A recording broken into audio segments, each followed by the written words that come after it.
Si Manny Villar ang pinakamayamang tao sa Pilipinas. Ano-ano nga ba ang mga negosyo niya? A. Ako si Mark Verey, ang iyong business chismis buddy. Vista Land.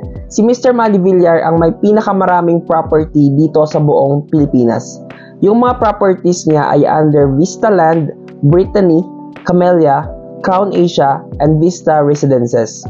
Prime Water. Ito ay isang water utility company. Golden Haven, Memorial Park Developer. Meron din siyang pagmamayari na mall. Ito yung Vista Mall and Star Malls. All home. Mainly mga supplier ng home equipments and products. Meron din siyang supermarket. All day supermarket. Ang bagong business niya ay yung coffee project. Kita mo, sobrang daming businesses ni Mr. Manny Villar. Karamihan talaga ng mga bilyonaryo ay marami silang businesses. Hindi lang puro chismis. Ikaw ba di? Ano ang mga businesses mo?